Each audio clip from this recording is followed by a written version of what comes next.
So guys, welcome back to another video. This is supposed to be the unboxing video, but yeah, as you guys can see, everything has been displayed out on the table. Probably gonna get gebloksem for using the dining room table, but oh well, is what it is. So yeah, just a few parts I bought for the Mark IV. Extremely excited about them. Expecting each part to make a big difference on the car as it is. Just looking to get it driving a lot better, feeling safer, and obviously getting those nice shifts and getting better times. We'll start with the fourth gear support over here. This is obviously for the O2M gearbox. Yeah, pretty well built part. Shout out to Rudy Roder for organizing this. Very impressed with it. As you can see, very simple stuff. This plate over here is on the inside of the box, and then this big part at the back here sits outside, and the box will obviously be in between the two. Will get sandwiched in there as a nice support. So yeah, then you have the little bolt and nut here. It does go in there, tightens up, pushes the copper pin further out, pushing against the fourth gear shaft. And yeah, I do have a little notion as well with regards to that. I do think that this wears off over time, and a lot of people don't actually tighten this up. They fit it once, tighten it up, and they just let it go and drive for years, and eventually end up stripping their fourth gear. But I do think that you have to keep tightening this up as it's going to wear, and just make sure that it's always nice and snug against that shaft, making sure that you're not going to strip your fourth gear. That's that. Very nice. Extremely happy. So yeah, next up we have ATE pads. Straightforward stuff. I'm sure you know, a lot of you are familiar with that pad. I've used this pad in my previous Mark IV. I'm not too sure what's in this Mark IV at the moment, but it's not doing the job. As you can see, just a normal brake pad. Nothing fancy over there. I'm excited because it has been recommended with a specific disc that I'll speak about in a minute. Excited about that. Yeah. And then next up, something that might seem very simple to a lot of people, but this is the grease that I do use for the brakes, for all the sliding pins, everything like that.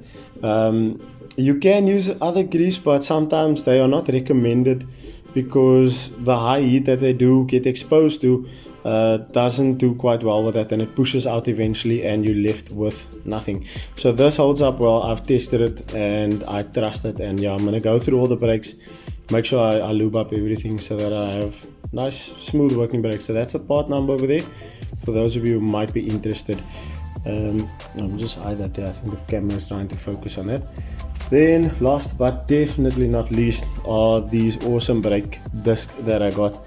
Yeah, it's basically a normal disc. So I think it's from 2002 onwards, or is it 2003? The Mark IV GTI Red Eye 132 kilowatt basically came out with these 288mm discs, which I think is bloody awesome from the factory. They do stop quite well. I know a lot of guys are doing big brake kits and things, but yeah, these do the trick for most guys. Track days, I'm not too sure how these will hold up, but I guess we'll see in due time. So they do come obviously vented from the factory, even the standard disc. But yeah, this one has been slotted, and don't worry guys, they have taken off a lot of the disc, but they've also balanced it after all the machining to make sure that it's running, you know, the way it should. No vibrations or anything like that. So I'm very happy with how that turned out. Shout out to Keegan Villette for hooking me up with that as well. Yeah, so guys, these are the things that we're going to be putting in the car soon. I'll start with the brakes. The gearbox I obviously won't be getting into too soon, hopefully. I'm going to try and get a little comparison between the two. So the standard brakes, I'll just see, you know, the distance I usually get between, you know, a certain line and fully pressing on the brakes, and see how long it usually takes me to stop. And then I'll put these in. Obviously I'll drive them in a bit. I don't want to damage these discs. and then I'll do a test and see if they actually have made a difference. But like I said, these brakes aren't good at the moment. I don't think they're even up to par with the standard brakes.